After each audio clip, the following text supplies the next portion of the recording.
오래된 고궁에 가거나 그리고 고찰에 가면 그 자체만으로도 마음이 편안하고 행복해지는데 그 왜 그런지에 대해서 오늘 이영경 교수님을 모시고 이 부분 청해 듣도록 하겠습니다. 큰 박수로 이영경 교수님 모시겠습니다.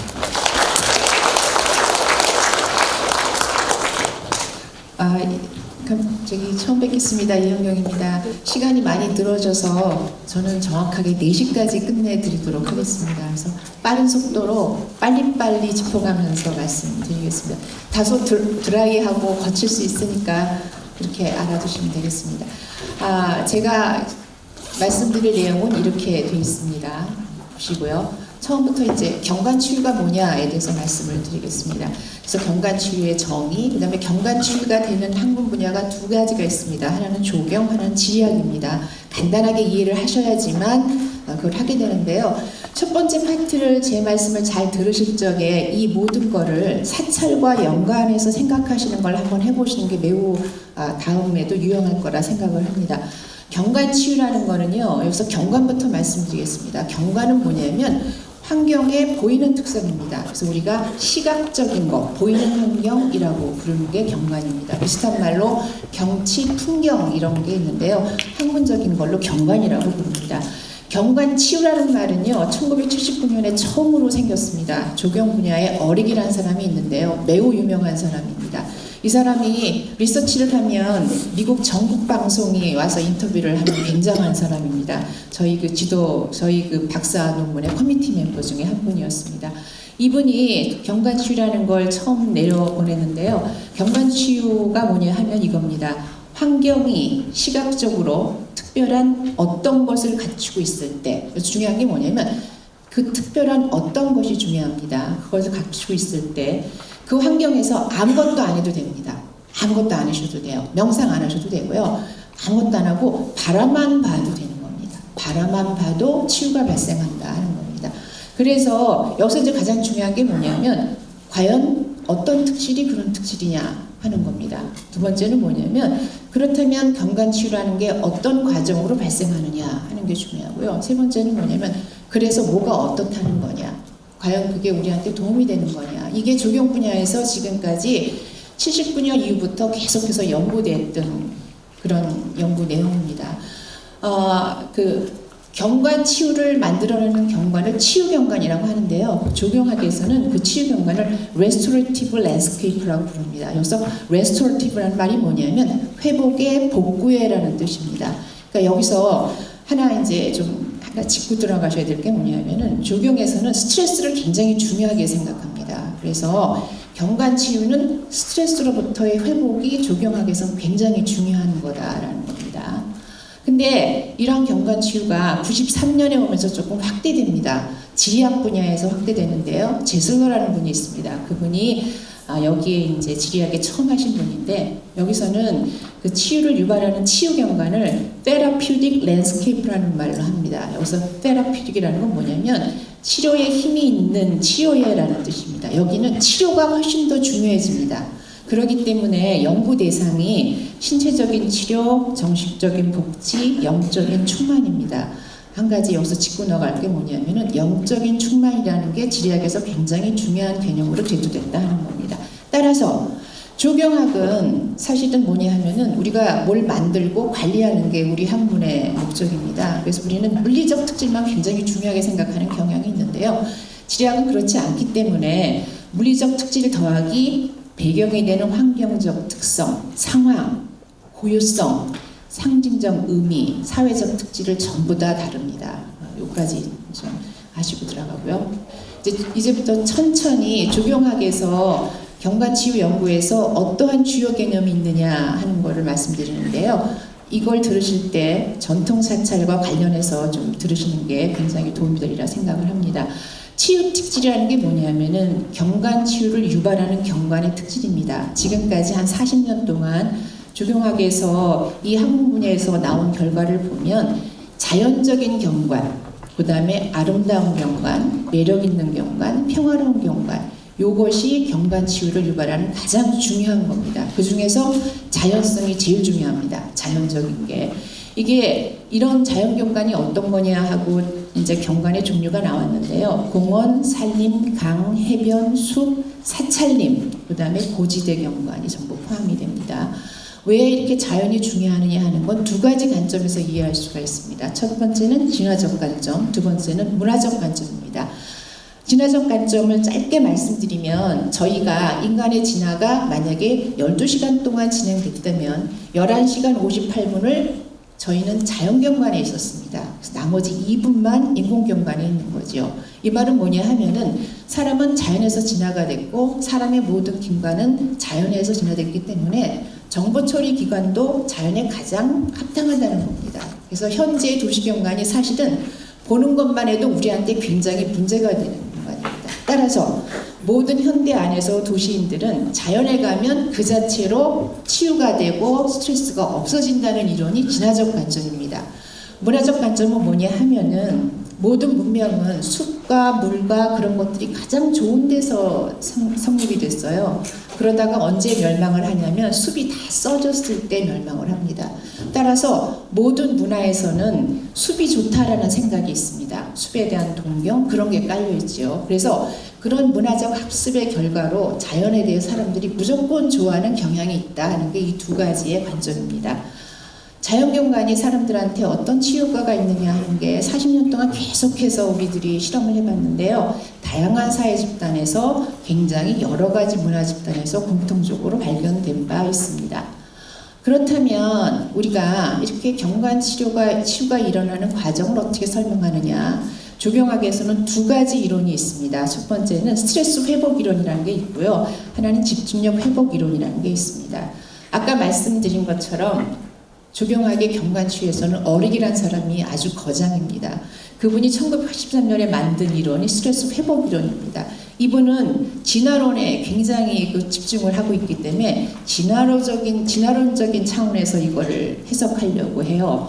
그래서 자연성이 굉장히 중요한데 그런 자연경관 안에서도 몇 가지 특질이 있을 때 더 치유적이다라고 말을 합니다. 그게 뭐냐면 복잡하지 않고 깊이감이 있고 초점이 있어야 된다라고 생각을 해요. 그래서 이런 경관을 만나면 사람들이 자율신경계가 자극이 돼서 여러 가지 스트레스가 저감된다. 그렇기 때문에 사람들의 심리, 생리, 인지적 측면에 긍정적인 영향을 준다라고 얘기를 하고 있습니다. 따라서 어릭 문화에서 공부를 한 모든 연구자들은 이 세 가지 차원에서 스트레스 해소 효과를 검증하는 그런 경향이 있습니다.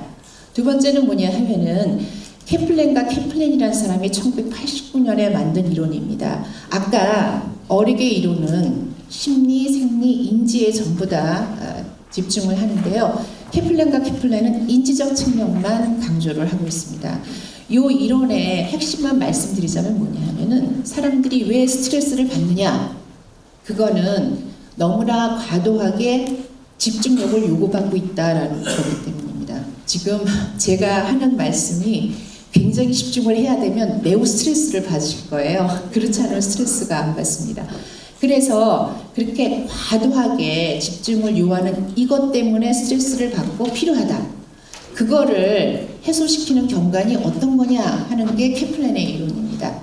그래서 그런 경관은 뭐냐 하면은 사람들한테 과도하게 내가 집중력을 발휘하지 않아도 그냥 저절로 집중되는 경관이 스트레스를 해소한다는 게 이 이론의 핵심입니다.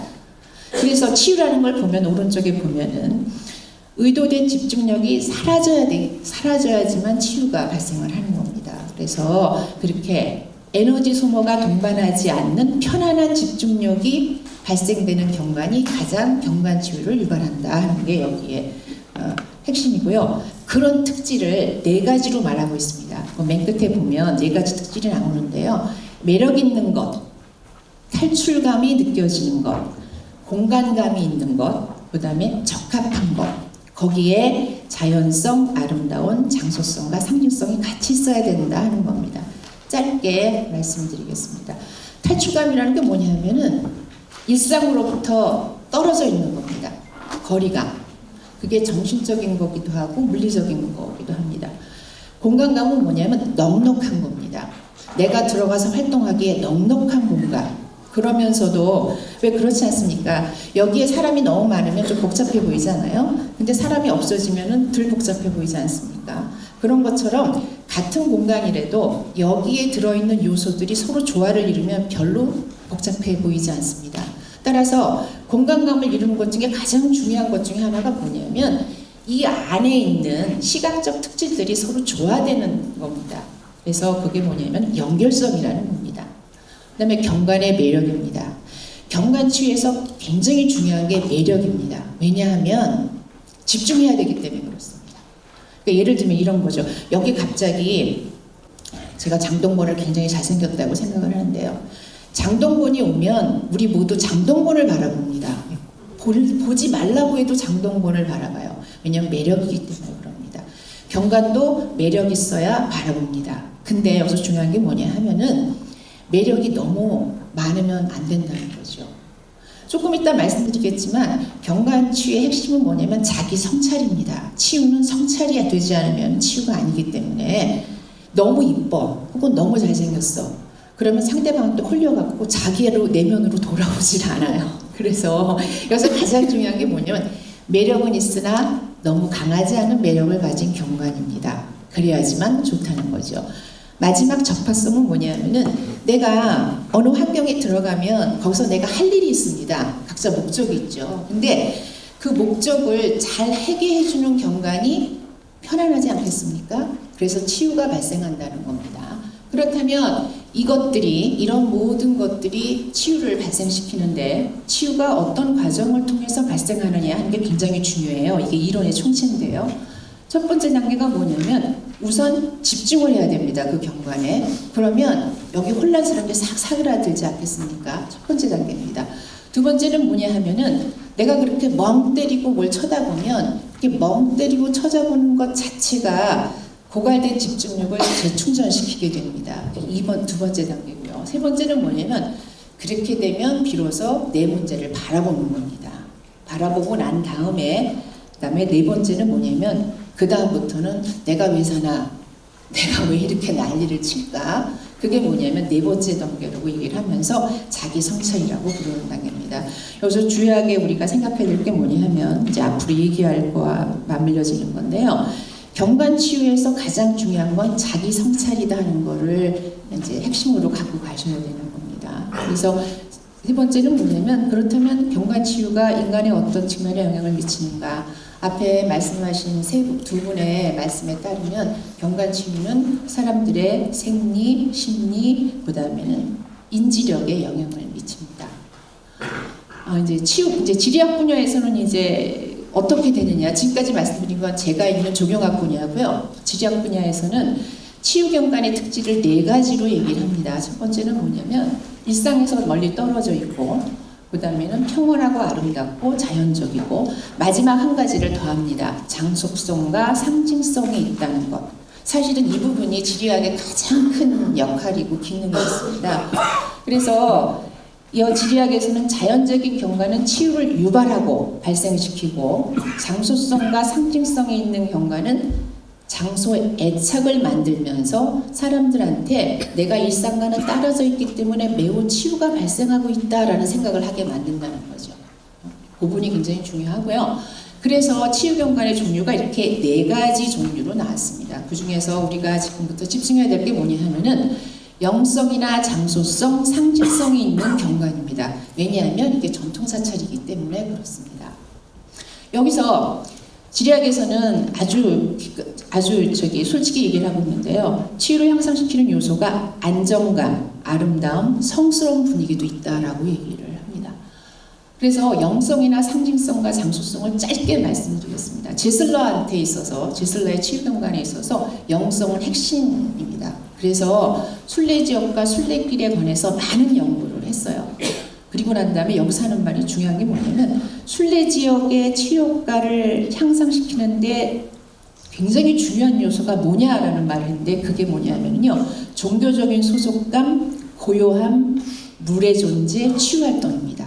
물이 굉장히 중요합니다. 물이 굉장히 중요합니다. 그래서 요거를 꼭 기억하시고요. 네 번째는 바쁘니까 그냥 넘어가겠습니다. 그렇다면 전통사찰을 한번 보겠습니다. 전통사찰이 과연 어떤 것이냐를 보겠습니다. 전통사찰은 우리가 법에 의해서 지정이 됩니다. 전통사찰로 지정하려면 가치가 있어야 돼요. 아무거나 되는 게 아닙니다. 그 가치는 저렇게 4가지, 하나, 둘, 셋, 넷, 5가지 가치가 있어야 되는데 이게 문화유산의 가치와 똑같습니다. 결국은 뭐냐 하면은 전통사찰로 지정됐다 하는 건 뭐냐면 그게 문화유산이라는 얘기입니다. 지금부터 우리는 전통사찰을 그냥 사실로 보는 게 아니라 문화유산으로 봐야 됩니다. 또 하나 기억해야 될 게 뭐냐면 전통사찰이라고 하면 사람들이 다 그거를 이렇게 사찰 건물만 생각하시는데 그렇지 않습니다. 법에 보면 전통사찰의 공간적 범위는 사찰이 소유한 모든 토지를 전부 다 포함합니다. 그 말은 뭐냐 하면은 전통사찰은 면적인 문화유산입니다. 이게 1972년 유네스코에서 말한 면적인 문화유산입니다. 우리나라에서 오로지 갖고 있는 면적인 문화유산. 여기서 오로지라는 말은 왜 그러냐 하면은요. 사찰은 기능이 살아있기 때문에 그렇습니다. 고궁이나 소원이나 이런 것들은 지금 기능이 전부 다 죽어있지 않습니까?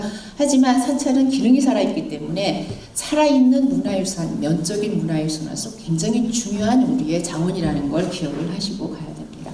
이게 이제 통도사 사역도입니다. 보시면 알겠지만 사실은 건축물 지역은 굉장히 적어요. 우리의 전통사찰은 전체를 포함하는 매우 큰 개념이다 하시는 걸 알아두고요. 우리의 자원입니다. 전통사찰 안에 들어가면 종교유산으로서 살아있고요. 문화재가 지정문화재의 31%를 차지하고 있고 거기에 사찰림이라는 매우 중요한 생태가 매우 우수한 살림이 있습니다. 이렇게 3가지를 갖고 있고요. 그 다음에 뭐냐면은 이제 전통사찰을 한번 종합해 보면 제가 빨리 하려고 그러니까 조금 목이 말라서 잠깐 쉬겠습니다. 자연지역이고요. 문화역사지역이고요. 그 다음에 유산지역이고요. 그 다음에 4번째가 굉장히 중요합니다. 살아있기 때문에 장소성이라는 게 있습니다. 장소성 얘기는 조금 이따가 제가 말씀을 드리겠습니다. 자, 이거 이상한데요. 가만있어요. 제 PPT가 뭔가가 중간에 하나 빠졌습니다. 네. 그래서 PPT 없이 잠깐 장소성 얘기를 말씀드리겠습니다. 장소성은 뭐냐면 장소의 성격입니다. 장소의 의미입니다. 장소성을 제가 예를 들어 말씀드리면 이런 겁니다. 저한테 아들이 지금 이제 24살, 23살 먹은 아들인데요. 걔가 7살, 아니 9살 때 저기 만화만 읽었습니다. 그런데 책을 읽지를 않았어요. 그래갖고 걔랑 저랑 어떤 약속을 했냐면 금요일마다 가서 도서관에서 책을 읽는다. 근데 이 녀석이 책을 읽으러 가기 전에 꼭 가야 될 곳이 있습니다. KFC를 가야 되는 거예요.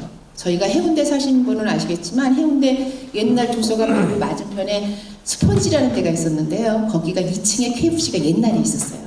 그러니까는 그 골목으로 터나기 전에 꼭 KFC를 가야 돼요. 거길 올라가면 거기 앉아서 자기가 먹고 싶은 걸 다 시켜요. 근데 제가 우리 아들이랑 한 7개월을 다녔는데 7개월 내내 똑같은 걸 먹었어요, 우리 아들이. 근데 자기만 혼자 시켜 먹고 저는 안 먹는데 앉아있으면 우리 아들이 좀 뚱뚱했어요. 그래서 이제 아시겠지만 애들 뚱뚱하면 손가락이 왜 이렇게 살이 쪄갖고 퍽퍽퍽 다 들어가지 않아요? 그러니까 그걸 먹다가 저희 눈치를 보다가 엄마 먹을래? 라고 물어봐요. 그럼 제가 그러면 매우 당혹스러워 하면서 그걸 이제 주고 그랬습니다. 그래갖고 7개월 동안 걔랑 나랑 스폰지를 계속 가서 이제 했어요. 근데 7개월쯤 지나니까 책도 읽어서 제가 그만뒀습니다. 그런데 이제 애를 키우다 보면 애가 속을 많이 쓰기잖아요. 어떤 때는 내가 저 녀석을 내 뱃속에 다시 집어넣고 싶다 이럴 때가 참 많아요. 남자애들은. 막 그런 생각이 탁 들 때 차를 타고 딱 가다가 스폰지를 딱 보면 9살 때 우리 아들이 생각이 나는 거예요. 특히 우리 아들의 손 있잖아요. 그 손이요. 손이 생각나고 아들이 생각나고 그 아들과 재밌었던 게 생각나고 그러면서 에이 뭐 버티자 견뎌보자 그러면서 지금 이제 군인 아저씨가 됐는데요. 장소성이란 게 뭐냐면 그런 겁니다. KFC를 볼 때 KFC는 KFC가 아니라 우리 아들인 거죠. 그 다음에 젊었을 때 저인 겁니다. 제가 그동안 살아왔던 제 역사고 제 인생이고 내가 어떻게 살아야 되는 거였고 그런 것들을 물리적 물체가 가르쳐주는 겁니다. 장소성 굉장히 중요해요. 왜냐하면은 내가 힘들 때 사람들이 그래서 내가 젊었을 때 있던 장소를 찾아가는 거거든요. 근데 전통사찰이 어떤 겁니까? 장소성이 유지되려면 3가지가 같아야 됩니다. 첫 번째 뭐냐면은요. 경관적 특성이 같아야 됩니다. 그 다음에 거기 오는 사람들이 같아야 돼요. 세 번째는 뭐냐면 그 사람들이 거기 와서 하는 활동이 같아야 돼요. 그리고 내가 그것 때문에 느끼는 경험이 같아야 됩니다. 근데 KFC가 없어졌어요. 스펀지가 지금 그렇게 돼서. KFC가 처음에는 이제 그 2층에 있었는데 안으로 들어갔거든요. 근데 그걸 보면 제가 어떻겠습니까? 매우 섭섭하죠. 매우 섭섭합니다. 근데 사찰을 한번 생각해 보세요. 전통 사찰은 1000년쯤 됐습니다. 그죠? 아직까지 기능이 살아있어요. 전통 사찰 가보세요. 요새 불사가 약간 문제가 되긴 하지만 거의 비슷한 경관을 갖고 있습니다. 그렇죠? 그러니까 사람들은 전통 사찰에 가면 매우 강력한 장소성이 있습니다. 그 장소성은 1000년 동안 이루어진 거예요. 불교인만 갖고 있는 게 아니라 대한민국 사람은 다 알고 있는 겁니다. 어마무시한 장소성이 거기 있는 거거든요. 1000년 동안 많은 사람들이 힘들 때 다 거기에 갔을 거예요. 그렇죠? 거기서 우리들이 뭔가를 자성을 하고 뭔가를 생각하고 돌아온 게 전통 사찰입니다. 제가 말씀드리는 거는 사찰에 그게 있다는 겁니다. 그래서 그거를 기억을 하셔야 됩니다. 그래서 전통 사찰, 제가 말씀드리고 싶은 게 뭐냐면 고로 전통 사찰에는 치유 기능이 있다라는 얘기예요. 그래서 전통 사찰의 치유 기능은 요 세 가지 때문에 생깁니다. 첫 번째, 자연성. 자연이 얼마나 중요한지 말씀드렸지 않습니까? 두 번째, 장소성과 상징성. 세 번째는 종교 활동입니다. 종교 활동은 제설러가 말한 겁니다. 기억하시죠? 제설러가 말할 때 치유 기능이 강해지려면 소속감이 있어야 되고 종교 활동이 있어야 된다라고 말씀했습니다. 그래서 전통 사찰의 자연성입니다. 그래서 이렇게 자연적입니다. 보시면 이제 그냥 보시고 이제 그림을 한번 보시면 알 겁니다. 네, 자연적이죠. 두 번째는 뭐냐면은 장소성이 있습니다. 그래서 장소성이 이렇게 있다는 거죠.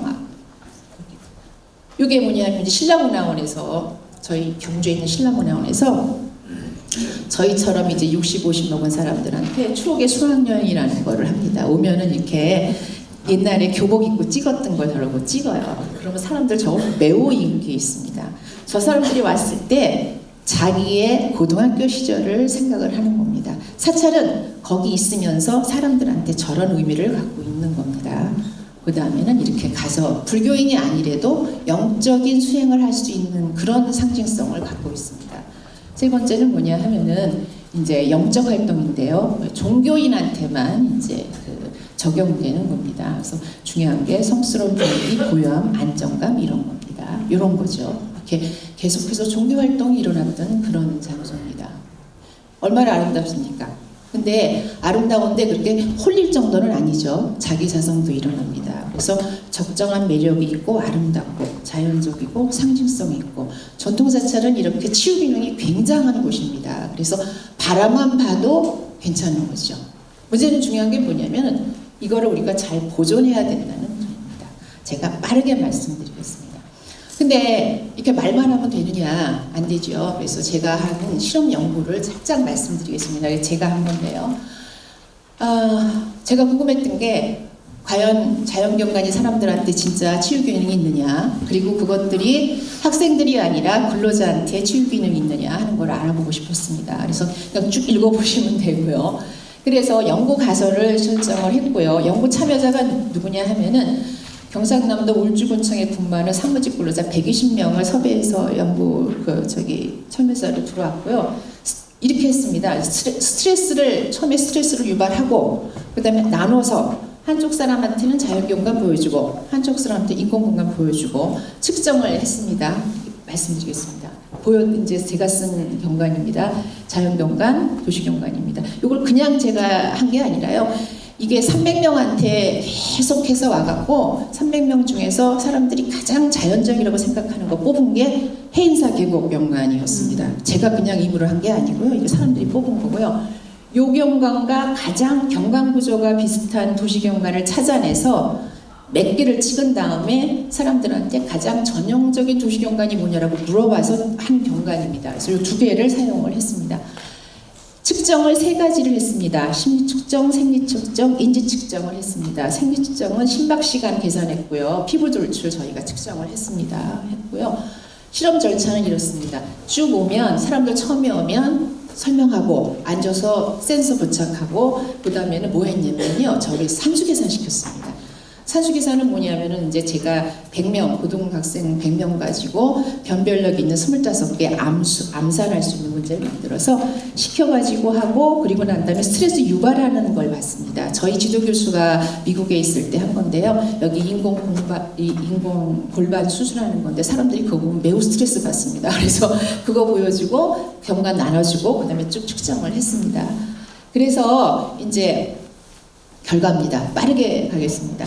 파란 게 사찰린 경관이고 빨간 게 도시 경관입니다. 그런데 여기서 스트레스가 해소되는 거를 제가 한 건데요. 이건 플러스일수록 양의 수일수록 해소가 많이 되는 겁니다. 사찰린 경관이 위에가 있죠. 이게 사찰린 훨씬 해소가 빠르게. 여기서 이제 요거 첫 번째 경관 구간을 한번 보시면 사찰린 경관이 굉장히 빠르게 올라가는 걸 볼 수 있습니다. 그래서 자연 경관은 아주 빠르게 스트레스 해소를 더 많이 시킨다는 걸 알 수가 있습니다. 그리고 난 다음에 그게 과연 그러냐? 이건 추이 분석이었고요. 첫 번째는. 두 번째는 이제 통계 분석을 했습니다.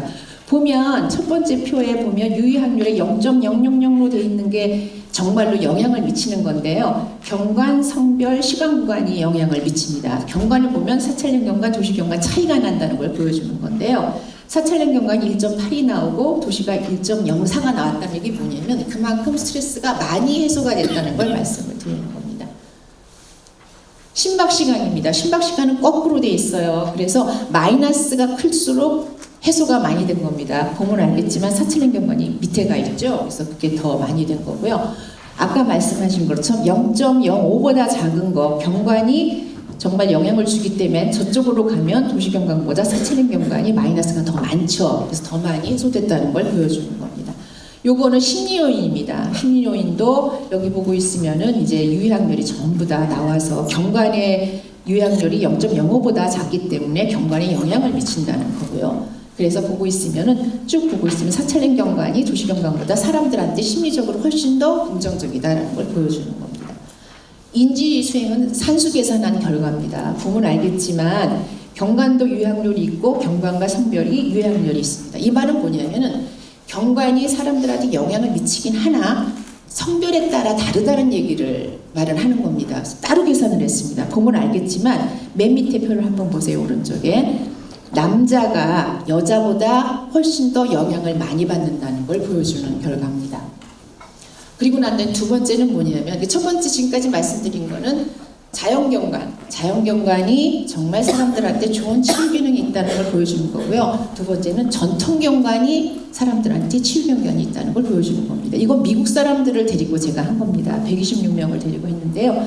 세 경관을 보여주고 이 경관 안에서 치유 잠재력을 제가 평가하게 했습니다. 치유 잠재력을 평가하는 요 도구가 있습니다. 세계적으로 많이 쓰이는 건데요. 그거 썼습니다. 쓰면서 중요하게 또 하나 물어봤던 건 뭐냐면은 그 경관의 문화적인 독특성도 평가하게 했습니다. 그 말은 뭐냐면 얼마나 한국적이냐 하는 겁니다. 그래서 평가를 하게 했는데요. 보시면 알겠처럼 치유 잠재력이 안압지가 제일 크고 고온 첨성대별로 나타납니다. 보시면 알겠지만 안압지에는 물이 있죠. 물이 굉장히 중요한 겁니다. 치유 안에. 이게 중요한 건데요. 한국성, 문화적 독특성이 강할수록 상중하로 나누면 치유 잠재력이 차이가 나죠. 차이가 납니다.